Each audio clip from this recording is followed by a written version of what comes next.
l'agence So Wine présente So Wine Talks.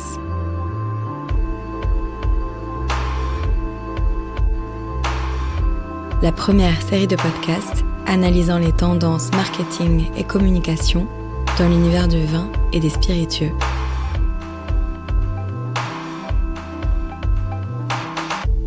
Le monde du vin connaît bien Xavier Tuisa depuis sa double récompense obtenue en 2022. Meilleur ouvrier de France et meilleur sommelier de France. Mais pour les So Wine Talks, c'est plutôt pour évoquer sa passion pour le saké japonais que nous souhaitions le recevoir. En effet, nommé Saké Samouraï et président du concours Kura Master, Xavier Tuisa est le premier ambassadeur français de cette boisson délicate et œuvre pour sa reconnaissance. Quelle est l'image du saké en France et au Japon ?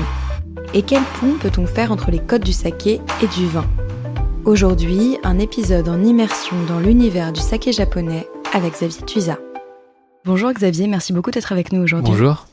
Déjà, est-ce que vous pourriez vous présenter s'il vous plaît ? Je suis donc Xavier Tuisa, je suis né aux Hospices de Beaune entre Noël et le jour de l'an, le 28 décembre 85.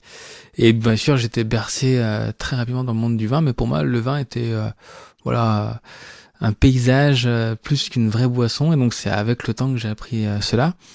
Et effectivement, après mes études et aujourd'hui, après un bac littéraire, je suis parti dans le commerce des vins spiritueux pour être aujourd'hui chef sommelier de l'hôtel de Crillon. Est-ce que vous pourriez nous parler un peu plus de votre parcours ? Comment est-ce que vous êtes arrivé à être meilleur ouvrier de France et meilleur sommelier de France ? Finalement, j'ai jamais conçu ma carrière autour de ça, loin de là, parce que c'est des concours que j'ai présentés uniquement en 2022, pour la première fois. Mais j'ai commencé dans le vin en 2002, donc vous voyez, il y a 20 ans. Donc effectivement, j'étais pas du tout dans cette optique-là, mais ce qui est drôle, c'est que à l'époque, je suis en bac littéraire, je passe pour faire ensuite des études de journalisme à l'école de journalisme de Dijon. Et là, on me dit, le journalisme, c'est très compliqué, il y a très peu d'entrées, et surtout, la suite, elle est compliquée parce qu'il y a peu de postes à pourvoir. Et donc, je me suis dit, bon, c'est peut-être pas la bonne solution, je rentre chez moi, et je vous assure que c'est vrai. Je dis à mon collègue, parce que j'étais en bac littéraire, donc 22 filles, 2 garçons. Et je dis forcément mon copain garçon, je dis qu'est-ce que tu fais toi ? Et il me dit moi je suis en commerce de vins spiritueux parce que c'est une amie de ma mère qui a monté la classe en BTS. Et donc je dis banco, je te suis. Mais j'avais aucune appétence pour le vin. Et c'est en commençant dans cette filière-là avec lui, c'est grâce à lui, que je me suis intéressé au vin. Et un soir, en décembre 2004, je vois un reportage à la télévision. Enrico Bernardo devient meilleur sommelier du monde. Et je dis, waouh, c'est complètement fou. Donc, j'avais déjà 1 an dans le vin. Et à la fin de ce reportage, j'éteins, je dis, je veux faire ça. Je veux être chef sommelier dans un palace, comme lui. Et donc, à partir de ce moment-là, tous les matins, j'ai cet objectif de devenir chef sommelier dans un palace. Et donc, je travaille dur pour ça, beaucoup de théorie. Je reprends de zéro le service. Et donc, ensuite, des stages. Chez Bernard Loiseau à Saulieu, qui m'a embauché, donc là, avec Eric Gottelmann, qui est un immense sommelier. Ensuite, stage 2e année au Meurice, à Paris, et les deux vont m'embaucher par la suite. Et donc voilà, je sais que je vais rester dans ces grandes maisons françaises pour ne jamais quitter de l'œil mon objectif. Le Meurice m'a rappelé, donc là je suis resté 4 ans. Et ensuite je suis resté 5 ans chez Gagnère, en tant qu'adjoint, et puis un jour... le Péninsula Paris lance son recrutement, le nouveau palace parisien recrute son chef sommelier. Et je me suis dit, j'arrive au bout de l'histoire, j'avais seulement 28 ans, et je suis quand même pris. Et donc là, c'était fabuleux parce que j'avais touché au but. Et pris tourbillon, je vais un peu moins dans le vignoble, parce que j'ai pas le temps, tout simplement, c'est une ouverture colossale, et voilà, et ça demande aussi un effort physique très important, donc je suis aussi le week-end KO. Et je me rends compte que mon niveau baisse. Donc pas baisse, mais stagne. Ou peut-être s'il baisse un peu. Le monde du vin va très vite. Donc effectivement, si on coupe, c'est fini. Et donc je me dis, ok, peut-être qu'il faut que je songe à faire quelques concours pour me remettre à niveau. Et j'ai toujours eu ce rêve un coin de ma tête d'être MOF, parce que c'est pour moi une récompense ultime dans le métier, c'est l'artisanat dans l'excellence. Ça m'a toujours trotté, mais c'était pas un objectif vital pour moi. Et en 2018, je vais préparer ce concours. Une première fois, ça peu de gens le savent, mais effectivement, je me prépare.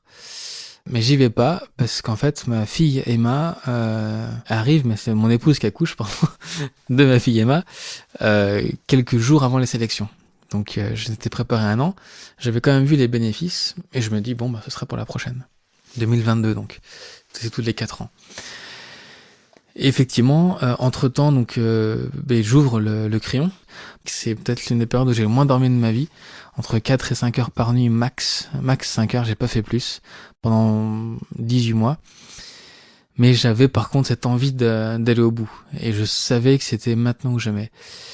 Et par le jeu du Covid, en fait, la même année 2022 se retrouve le MOF, qui était prévu en 2022. Mais surtout le meilleur sommelier de France, qui était prévu normalement une année impaire. Et je me dis, quitte à aller aux sélections du MOF, autant m'inscrire au meilleur sommelier de France. Ça me fera un entraînement pour le MOF. La grande différence des deux, c'est que le meilleur sommelier de France, c'est la théorie. C'est ce côté très encyclopédique, si j'ose dire. J'aime pas trop ça, mais c'est un peu ça. Et le MOF, c'est le personnage. C'est le quotidien, c'est comment vous gérez une situation, votre feeling avec les clients, votre capacité à faire de la vente additionnelle, mais enfin bref, c'est le professionnel de la restauration qu'on juge. Donc c'est 2 aspects différents. Donc pour vous répondre, ces concours-là en fait ne sont que le reflet de votre quotidien. Si vous êtes rigoureux dans le quotidien, il n'y a pas de raison, il n'y a pas de piège en fait. Ils vont pas réinventer la poudre le jour du concours. On sait comment on fait du vin. Juste faut gérer votre stress et être bon quand il faut l'être et avoir des réflexes. Bon, finalement, voilà, ce n'est que l'accumulation d'années d'expérience et de travail. On peut pas arriver le jour J, on dit tiens, je vais faire le MOF. Si vous n'avez pas de régularité pendant 10 ans derrière, ça sert pas à grand chose. Mais si vous êtes pointu, régulier, attentif et envie de bien faire votre métier, il n'y a pas de raison que vous ne le soyez pas. Et aujourd'hui, on est là pour parler un peu plus particulièrement du saké. Comment est-ce que vous avez découvert le saké ou comment est né votre intérêt pour cette boisson ? Alors justement, c'est quand j'ai été recruté par le Peninsula Paris, où là, je découvre une carte des mets invraisemblable. Je vois des légumes vinaigrés, parce qu'il y a aussi le restaurant chinois. Lily, il y a l'oiseau blanc là-haut, mais il y a Lily. Et Lily, je vois des choses, mais des légumes comme ça, je vois beaucoup d'œufs, beaucoup de soupe. J'ai pas ça en magasin pour créer le lien, je comprends pas. Et donc, mon épouse est japonaise. Elle est à l'ambassade du Japon, en fait, et elle me dit, nous, à l'ambassade, on a un monsieur qui s'appelle monsieur Kuroda, qui fournit tous les sakés pour son excellence ambassadeur. Tu devrais aller le voir. Je vois le saké, moi, ça m'intéresse moyennement. et je vais le voir, ce monsieur qui est un homme incroyable, qui est malheureusement décédé. Et au final, il me donne le virus du saké, il m'enseigne le saké, je goûte, et là, c'est clair pour moi. Je comprends tout de suite que c'est une boisson désaltérante, rafraîchissante. Mais quand je goûte, j'ai pas l'alcool. J'ai que de l'eau. Il me dit, c'est ça le saké, c'est la pureté absolue. J'étais loin d'imaginer ça, donc j'ai compris tout de suite le lien avec la cuisine française. Lui m'a enseigné la production, m'a enseigné la philosophie du saké. Et effectivement, c'est comme ça que j'ai démarré. C'est grâce à lui. Et j'ai eu un coup de cœur professionnel immédiat. Et la première année au Peninsula, je vends 2000 verres de saké en 1 an. Et mon équipe de sommeliers là-bas à l'époque a été complètement convertie à cette boisson. Ils m'ont vu très enthousiaste. Et alors, par exemple, comment est-ce que vous avez convaincu vos sommeliers que c'était une boisson qui avait de l'intérêt ? Si vous deviez nous redire ce que vous leur avez dit ce jour-là en disant on peut y aller. J'aurais absolument dit la phrase d'amorce, c'est une bière de riz qui se déguste comme un vin.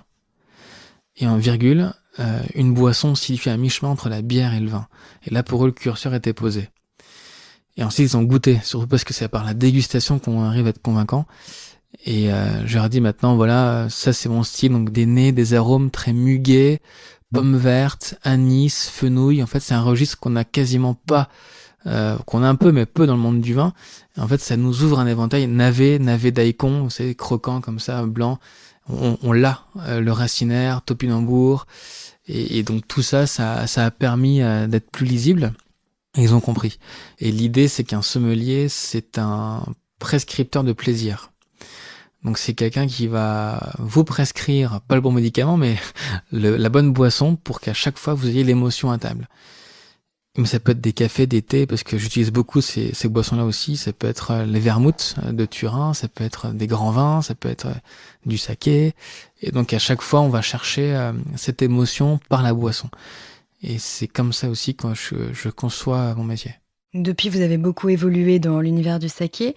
J'ai cité en introduction 2 titres. Oui. Donc, le titre Saké Samouraï et président du jury saké japonais du concours Kura Master. Ouais. Est-ce que vous pouvez expliciter un peu Ouais, ces 2 titres? Bien sûr. Le concours Kura Master, c'est un concours que j'ai créé en 2016, première édition de 2017. L'idée, c'est que on fait un appel aux producteurs de saké japonais pour faire déguster aux sommeliers français qui vont mettre une note, mais pas n'importe quelle note, une note sur 100 où 40 points sont dédiés à la capacité d'accord mets et vin, enfin mets et saké, avec la cuisine française. Et ça change tout. Parce qu'en effet, moi qui ai fait, je vais au Japon 2 fois par an, c'était là mon 27e voyage cette année. Et en fait, j'avais fait quelques concours de saké là-bas avec les Japonais, où j'étais jury pour goûter les sakés, et eux, ils goûtent les sakés à l'inverse. En fait, ils cherchent le défaut. Tout ce qui est défaut, ils le pointent, tac, tac, tac, et ils enlèvent des points. Ils partent de 100 sur 100, et ils dégradent la note. Donc, il y a, sur des très grands sakés, vous avez des notes très bonnes, et en fait, sur les sakés de bonne capacité gastronomique, mais qui rentrent pas dans les codes japonais, vous avez des mauvaises notes. Sauf que nous, on aime ça. Et le palais français n'est pas le palais japonais. Et moi, ce que je vends aux producteurs, c'est leur dire, nous, on va vous donner des clés pour importer en France les bons sakés, qui correspondent au palais français. Et le palmarès, les médailles d'or, de platine, n'avaient rien à voir avec les médailles au Japon. Et du coup, ça émerge plusieurs talents, ça permet de mettre en valeur des nouvelles brasseries qui étaient jamais récompensées au Japon et qui gagnent les premiers prix. Les Japonais disent, ne comprend pas, et je leur dis, mais c'est pas tant le saké qu'on juge, bien sûr que oui, mais c'est surtout sa capacité gastronomique. Et donc ce concours, aujourd'hui on va être à la 8e édition là au mois de mai, et j'ai 1150 sakés sur la ligne de départ. J'en avais 300 à l'époque. Et donc du coup c'est un grand succès. Ça a permis d'apporter 37% de saké en plus en 7 ans. Donc un bond considérable, parce que finalement, et les Français étaient rassurés par ce palmarès, tiens, il y a une médaille bleu-blanc-rouge, c'était vu par les sommeliers français. Mais surtout, c'est que ça a fait sold out aussi là-bas au Japon, parce qu'ils ont vu que les Français adoraient, donc ça les a intéressés. Ils ont tout acheté. Et c'est suite à ça qu'en novembre 2020, j'ai été nommé par l'empereur du Japon, Saké Samurai, qui est un peu le mérite agricole japonais. Une distinction qui a été créée il y a 100 ans à peu près. Et on n'est que 18 étrangers à l'avoir reçu dans le monde, donc c'est une distinction très prestigieuse au Japon, et qui me donne d'ailleurs un droit de sol à vie au Japon, parce que c'est une reconnaissance de l'empereur et du gouvernement. Et pour parler un peu plus précisément des stratégies de marketing et de communication du saké, est-ce que les producteurs de saké ont travaillé ensemble sur la construction de leur image? Ils sont en retard par rapport à ça. Le saké a un grand problème, c'est qu'effectivement ils ont de vieilles traditions. C'est une boisson qui a 2000 ans, qui a toujours été consommée dans le Japon, à l'intérieur du pays, et selon un rite très traditionnel. Mais ils perdent la Seconde Guerre mondiale. En fait, ça part de là. Comme le Japon perd la guerre, ça va enclencher tout un processus en leur défaveur. Tout ça pour dire que le whisky arrive, whisky japonais, par ricochet plus tard. La bière, c'est le Japon, le 3e peuple qui consomme le plus de bière au monde. Donc le saké, qu'est-ce qu'il fait? Il diminue, il baisse. On passe de 8000 brasseries en 1900 à aujourd'hui 1130. La chute est vertigineuse. Il n'y a rien qui peut arrêter cette chute, à part l'export. Parce que s'il n'y a pas d'export, la chute continue, parce que c'est devenu l'alcool du grand-père. La seule façon de rendre le saké sexy au Japon pour les jeunes, c'est de montrer que l'Occident, les Américains et les Européens, en boivent. Et là, ça va peut-être les intéresser. Et les Japonais n'étaient pas habitués à faire du commerce, encore moins du marketing. Et donc, ils commencent maintenant à s'y mettre un tout petit peu, mais sont assez maladroits, parce qu'ils n'ont pas des règles de commercialisation très logiques. Ils ont encore ces règles de commercialisation qui est pas encore très claire, parce qu'un saké qu'on paye 10 € au Japon, on le paye 20 en France. 30 € là-bas, 60 ici. Donc 60 € la bouteille, en face, c'est quand même du monde en France. Hein. Donc ils souffrent de cette concurrence-là, ils sont en train de travailler, mais la seule stratégie, c'est d'aller viser le pairing, l'accord mets et vins, et mondialement, eux, c'est seafood et saké. Donc ça fait les coquillages, les poissons, tout ce qui est iodé, et ça, l'iode, pour eux, c'est essentiel, c'est leur fil conducteur. La porte d'entrée du saké, voilà, c'est ça, c'est la communication entre, la relation entre l'iode, la cuisine, la seafood, et cette boisson japonaise. Et c'est comme ça qu'on comprend. Et effectivement, quand vous prenez une huître, si vous aimez les huîtres, n'importe quel coquillage iodé, vous gardez l'huître en bouche et vous apposez quelques gouttes de saké en même temps en bouche, en gardant bien les deux ensemble. Et là, vous comprenez tout. La stratégie marketing, finalement, c'est presque cet aspect un peu, vous voyez, authentique, et de pas aller chercher plus que ça. Ça, c'est le Japon. Et justement, on voit qu'en France, il y a un grand retour de l'authentique, c'est ce qu'on cherche. Est-ce que ça, c'est une force du saké sur le marché français ? Oui, alors sur le marché français, ils ont plusieurs forces, le Japon, à vrai dire. Ils ont la vague japonaise. Vous savez qu'il y a des restaurants japonais partout à Paris, donc là, c'est fabuleux parce qu'ils surfent dessus magnifiquement bien. Il y a deux cultures qui se respectent et qui s'aiment beaucoup. Les Japonais adorent la France, les Français adorent le Japon. On adore, outre la gastronomie, la culture japonaise. Elle est très populaire en France. Donc ça, c'est pour moi, c'est des éléments déjà clés parce que naturellement, ces deux pays s'entendent bien. Cette authenticité, cette histoire qu'ils ont tissée pendant 2000 ans, nous permet de créer un super storytelling. Je rappelle une chose aussi très importante, c'est que l'eau est dans le saké déterminante. L'eau japonaise, c'est ma deuxième plus grande émotion de dégustation après Romanée Conti 95. Romanée Conti 95, c'était ma première, donc c'était, waouh, j'ai un souvenir très clair de ce vin. Et puis la deuxième, c'est l'eau de Fushimi à Kyoto, qui est, tenez-vous bien, 16 fois plus pure que l'eau d'Évian. Et donc le producteur à Kyoto me dit, tu veux goûter l'eau ? Je fais, oui, j'en serais ravi. Donc je mets à genoux devant la rivière, sur l'herbe, je tends un verre, j'attrape de l'eau comme ça, et je goûte. Et là, j'ai eu des frissons parce que j'ai senti passer quelque chose, mais j'avais rien. Là, j'avais rien. C'est vraiment comme si rien n'était passé, et c'est une sensation très très très étrange. Cette sensation, en fait, m'a fait comprendre tout le Japon. En une fraction de seconde, j'ai compris la beauté du rien, la beauté du zéro absolu. Vous savez, dans les comptoirs à sushi, il n'y a pas de déco. Il y a juste de baguettes, basta. Mais c'est ça, en fait, le Japon, et j'ai tout compris comme ça.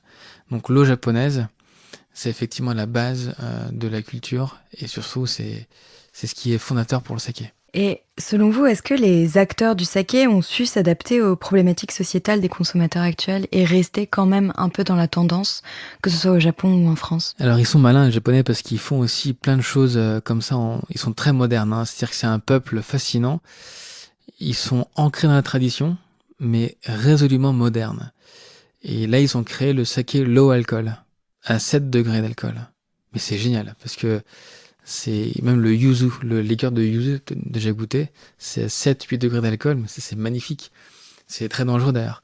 Et oui, par ce biais-là, quand on raisonne beaucoup sur le sans alcool ou le low alcool, ils sont très forts parce que effectivement, ils ont réussi à créer une variante comme ça.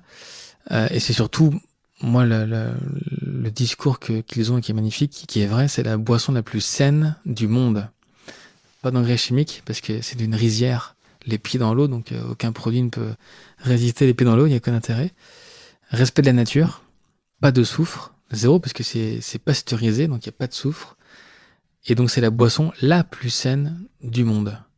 La plus pure, et même pour l'organisme, c'est celle qui vous... même si c'est de l'alcool au final, c'est un alcool qui est issu d'une autre matière, qui n'est pas un alcool issu du raisin ou d'une distillation. Et donc ça permet aussi de répondre à tous les critères de biodynamie, puisque naturellement, c'est bio. Je rappelle qu'au Japon, la religion principale, c'est le shintoïsme, qui est le dieu au Japon. Le dieu, c'est les animaux, la nature et les éléments. Le vent, le feu, l'eau, etc. Donc, ils respectent naturellement. Et si vous mettez des produits chimiques, c'est extrêmement mal vu au Japon. Ça existe pour l'industrie, faut pas se voiler la face.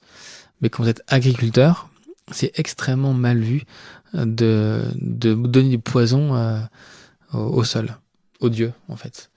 Et donc du coup, ils le font pas. Donc de ce fait-là, c'est par ricochet la boisson la plus saine et la plus bio du monde. On voit quand même la fermentation, c'est une mode aujourd'hui, on la retrouve beaucoup en cuisine, on la retrouve dans plein de boissons différentes. Est-ce que ça peut être un atout fort du saké en France ? Forcément, le saké est un produit fermentaire et dans l'air du temps. Il correspond à plusieurs facteurs. Je dirais que tout d'abord, l'aspect fermentaire le garantit que c'est sain, malgré tout ce qu'on peut imaginer. Le no-alcool et le low-alcool, j'aimerais faire le parallèle entre aussi l'actu du vin et ses macérations, ces vins de macération. Donc, macération, fermentation, vous voyez, tout c'est un peu lié, hein, c'est la vie microbienne.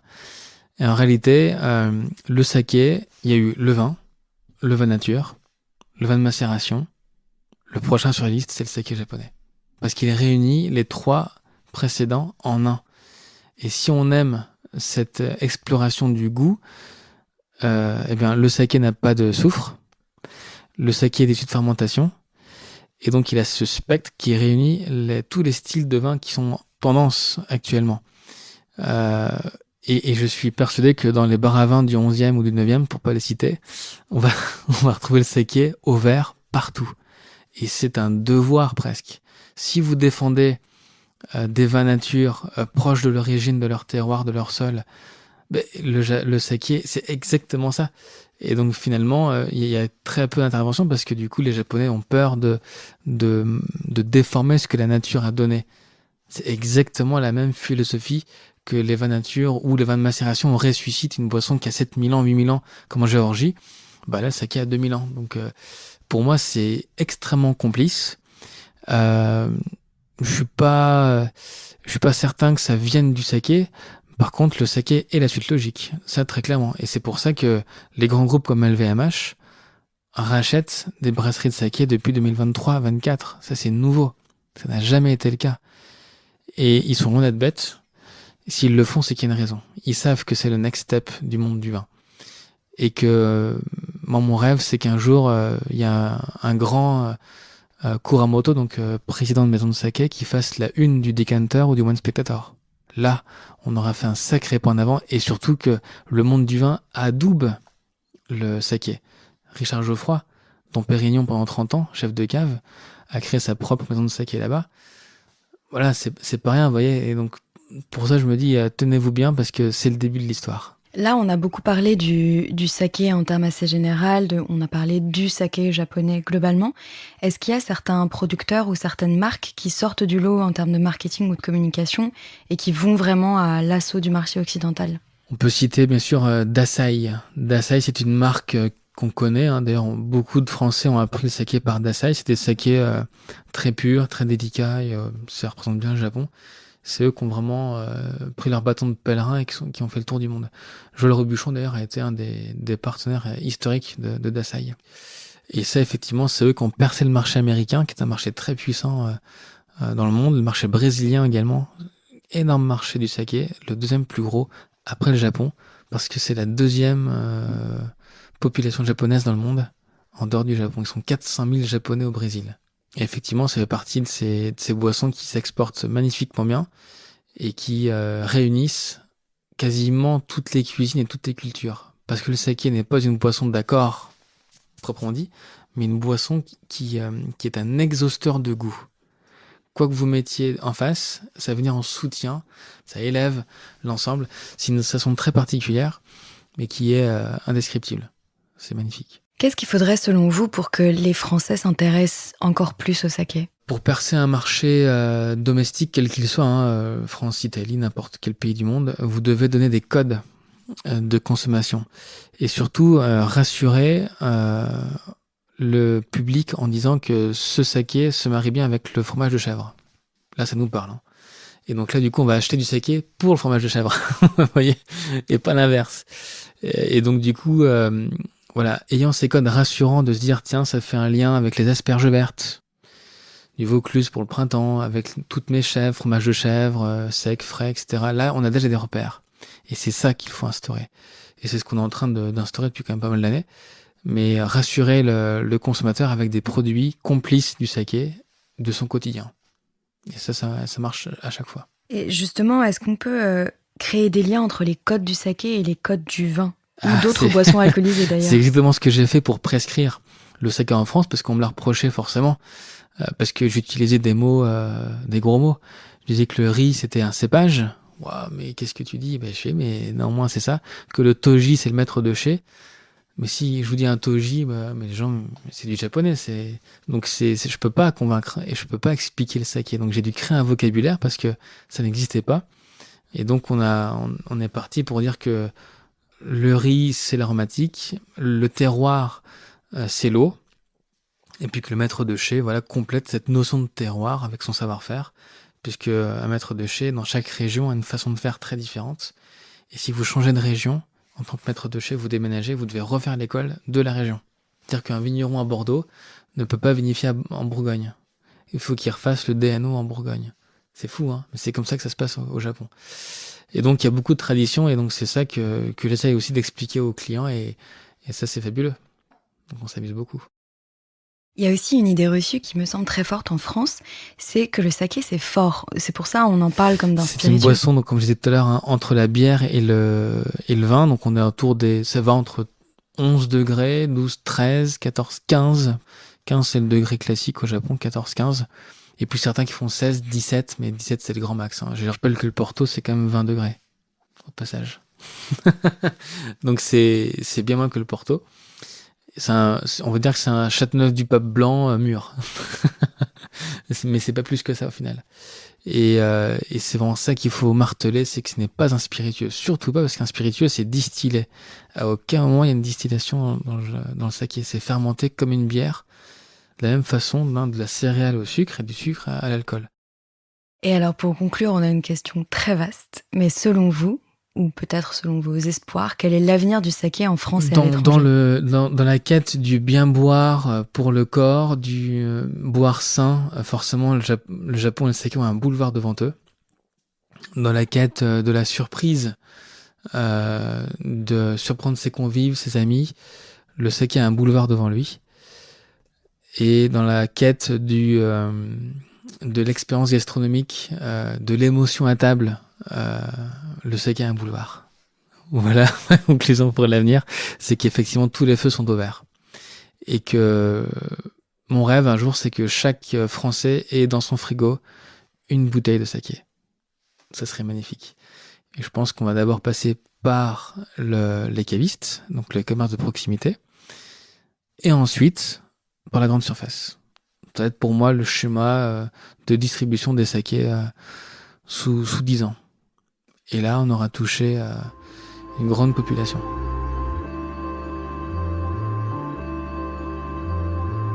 C'est avec passion que Xavier Tuisa parle du saké, comme un amateur d'aromatiques qui aurait trouvé une boisson en phase avec les goûts et les tendances de consommation actuelles.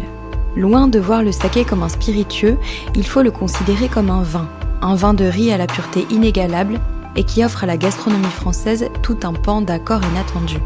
Une offre infinie de possibilités pour le saké, comme le dit Xavier Tuisa, pour qui n'a pas peur d'expérimenter. So Wine Talks reviendra dans quelques semaines pour décrypter à nouveau les tendances de consommation des vins et spiritueux. En attendant, si vous avez aimé cet épisode, n'hésitez pas à le partager sur vos réseaux et à lui donner des étoiles sur vos applications de podcast préférées. Un épisode écrit et produit par l'agence So Wine.